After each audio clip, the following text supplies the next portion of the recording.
ಶಿಮ್ಲಾ ಒಪ್ಪಂದವು ಕಳೆದ 50 ವರ್ಷಗಳಿಂದ ಭಾರತ ಮತ್ತು ಪಾಕಿಸ್ತಾನವು ಪೂರ್ಣ ಪ್ರಮಾಣದ ಯುದ್ಧದಲ್ಲಿ ತೊಡಗದಂತೆ ತಡೆಯುತ್ತಿದೆ. ಝೀಲಂ ಮತ್ತು ಚೆನಾಬ್ ನದಿಗಳಿಗೆ ಅಣೆಕಟ್ಟುಗಳಿಂದ ಏಕಾಏಕಿ ನೀರು ಹರಿಸಿ ಪಾಕಿಸ್ತಾನದ ವಿರುದ್ಧ ಜಲದಾಳಿಯನ್ನು ನಡೆಸಿತು. ಆದಾಗ್ಯೂ ಇಂದು ಪಾಕಿಸ್ತಾನವು ಒಪ್ಪಂದದ ಮೂಲ ಅಂಶವನ್ನೇ ಮರೆತು ವರ್ತಿಸುತ್ತಿದೆ.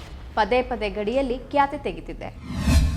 ನಮಸ್ಕಾರ, ಈ ದಿನ .comಗೆ ಸ್ವಾಗತ. ನಾನು ರೇಖಾ ಹಾಸನ. ಶಿಮ್ಲಾ ಒಪ್ಪಂದವು ಕಳೆದ 50 ವರ್ಷಗಳಿಂದ ಭಾರತ ಮತ್ತು ಪಾಕಿಸ್ತಾನವು ಪೂರ್ಣ ಪ್ರಮಾಣದ ಯುದ್ಧದಲ್ಲಿ ತೊಡಗದಂತೆ ತಡೆಯುತ್ತಿದೆ. ಆದರೂ ಇತ್ತೀಚಿನ ವರ್ಷಗಳಲ್ಲಿ ಒಪ್ಪಂದವು ರಾಜತಾಂತ್ರಿಕ ನೆಲೆಗಟ್ಟಿನಲ್ಲಿ ಸವೆದು ಹೋಗ್ತಿದೆ. ಒಪ್ಪಂದವನ್ನು ನಗಣ್ಯ ಮಾಡುವಂತಹ ಕೃತ್ಯಗಳು ನಡೆಯುತ್ತಿವೆ. ಏಪ್ರಿಲ್ 22ರಂದು ಭಯೋತ್ಪಾದಕರು ಭಾರತದ ಗಡಿಯೊಳಗೆ ನುಗ್ಗಿ ಪೆಹಲ್ಗಾಮ್ನಲ್ಲಿ ಕ್ರೌರ್ಯ ಮೆರೆದರು. ಭಯೋತ್ಪಾದಕರ ದಾಳಿಗೆ ಸ್ಥಳೀಯರು, ವಿದೇಶಿಗರು ಸೇರಿ 28 ಮಂದಿ ಬಲಿಯಾದರು. ಪ್ರತೀಕಾರವಾಗಿ ಭಾರತವು ಪಾಕಿಸ್ತಾನದಲ್ಲಿರುವ ಭಯೋತ್ಪಾದಕರ ನೆಲೆಗಳ ಮೇಲೆ ಪ್ರತಿದಾಳಿ ಮಾಡಿತು. ಸಿಂಧು ಜಲ ಒಪ್ಪಂದವನ್ನು ಸ್ಥಗಿತಗೊಳಿಸುವುದಾಗಿ ಘೋಷಿಸಿತು.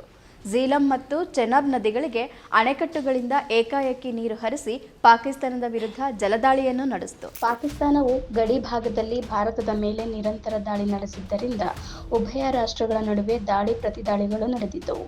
ಪರಿಣಾಮ ಎರಡೂ ದೇಶಗಳ ನಡುವಿನ ಪರಿಸ್ಥಿತಿ ಉದ್ವಿಗ್ನಗೊಂಡಿತ್ತು.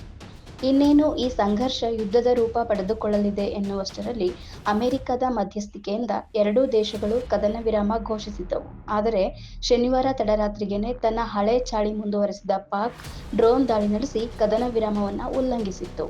ಪರಿಣಾಮ ಈಗ ಭಾರತದ ವಾಯುಸೇನೆ ಆಪರೇಷನ್ ಸಿಂಧೂರ್ ಮುಂದುವರಿಯಲಿದೆ ಎಂದು ಅಧಿಕೃತವಾಗಿ ತಿಳಿಸಿದೆ. ಈ ಉದ್ವಿಗ್ನತೆಯು ಉಭಯ ರಾಷ್ಟ್ರಗಳು ಹಿಂದಿನ ಶಾಂತಿ ಒಪ್ಪಂದಗಳನ್ನು ಮರೆಯುವಂತೆ ಮಾಡಿದೆ. ಗಡಿ ಭಾಗದಲ್ಲಿ ಯುದ್ಧದ ಕಾರ್ಮೋಡ ಕವಿತಿದೆ. ಎರಡೂ ರಾಷ್ಟ್ರಗಳ ಗಡಿ ಭಾಗದ ಜನರನ್ನು ಭಯ, ಆತಂಕಕ್ಕೆ ದೂಡಿದೆ. ಈ ಉದ್ವಿಗ್ನತೆಯು 1972ರಲ್ಲಿ ಭಾರತ ಮತ್ತು ಪಾಕಿಸ್ತಾನದ ನಡುವೆ ನಡೆದಿದ್ದ ಶಿಮ್ಲಾ ಒಪ್ಪಂದವನ್ನು ಉಲ್ಲಂಘಿಸಿದೆ. ಮಾತ್ರವಲ್ಲ, ಎರಡೂ ದೇಶಗಳು ಮರ್ತೆ ಹೋಗಿವೆ. 1971ರ ಯುದ್ಧದಲ್ಲಿ ಭಾರತ ಗೆಲುವು ಸಾಧಿಸಿತು. ಸೋಲುಂಡ ಪಾಕಿಸ್ತಾನ ಎರಡು ದೇಶಗಳಾಗಿ ವಿಭಜನೆಯಾಯಿತು. ಬಾಂಗ್ಲಾದೇಶ ಉದಯಿಸಿತು.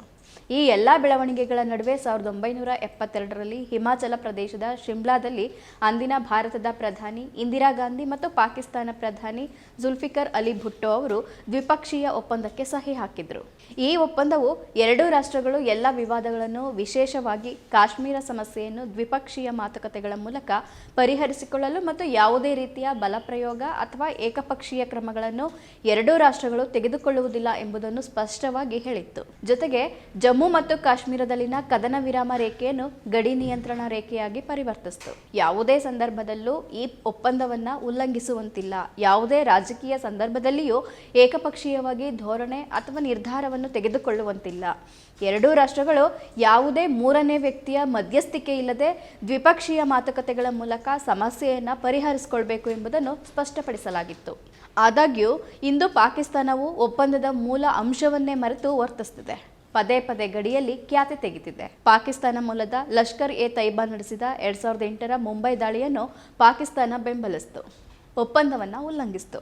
ಜೊತೆಗೆ ಗಡಿ ವಿಚಾರ ಅಥವಾ ವಿವಾದಕ್ಕೆ ಸಂಬಂಧಿಸಿದಂತೆ ಪಾಕಿಸ್ತಾನವು ಅಂತಾರಾಷ್ಟ್ರೀಯ ವೇದಿಕೆಗಳು, ವಿಶ್ವಸಂಸ್ಥೆ, ಇಸ್ಲಾಮಿಕ್ ಸಹಕಾರ ಸಂಸ್ಥೆ ಹಾಗೂ ಅಂತಾರಾಷ್ಟ್ರೀಯ ನ್ಯಾಯಾಲಯ ಸೇರಿದಂತೆ ನಾನಾ ಜಾಗತಿಕ ಸಂಸ್ಥೆಗಳನ್ನು ಮಧ್ಯಸ್ಥಿಕೆಗೆ ಎಳೆದಿದೆ.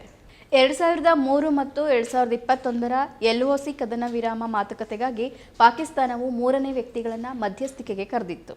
ವರದಿಗಳ ಪ್ರಕಾರ 2021ರಲ್ಲಿ ಉಭಯ ರಾಷ್ಟ್ರಗಳ ನಡುವೆ ನಡೆದ ಮಾತುಕತೆಯಲ್ಲಿ ಯುನೈಟೆಡ್ ಅರಬ್ ಎಮಿರೇಟ್ಸ್ ರಹಸ್ಯ ಚರ್ಚೆಗಳನ್ನು ಮುನ್ನಡೆಸುವಲ್ಲಿ ಸಕ್ರಿಯ ಪಾತ್ರ ವಹಿಸಿತ್ತು.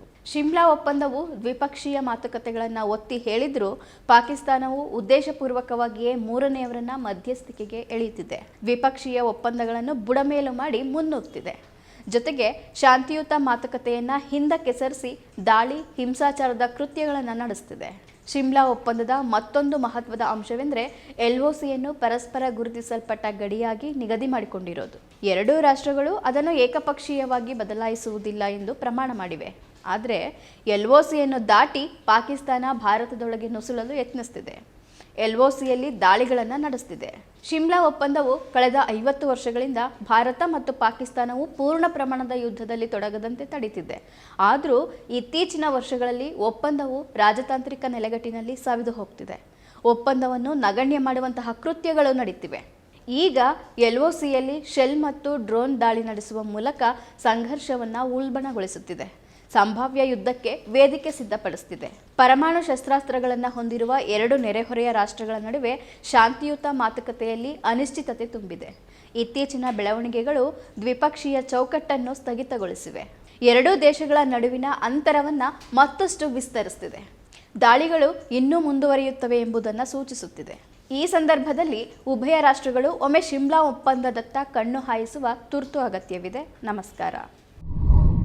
ಮತ್ತಷ್ಟು ವಿಶೇಷ ವಿಡಿಯೋಗಳನ್ನು ನೋಡಲು ಮತ್ತು ಹೊಸ ವಿಡಿಯೋಗಳ ಬಗ್ಗೆ ತಿಳಿಯಲು ಈ ದಿನ .com ಯೂಟ್ಯೂಬ್ ಚಾನೆಲ್ ಸಬ್ಸ್ಕ್ರೈಬ್ ಮಾಡಿ ಮತ್ತು ಬೆಲ್ ಐಕಾನ್ ಕ್ಲಿಕ್ ಮಾಡಿ.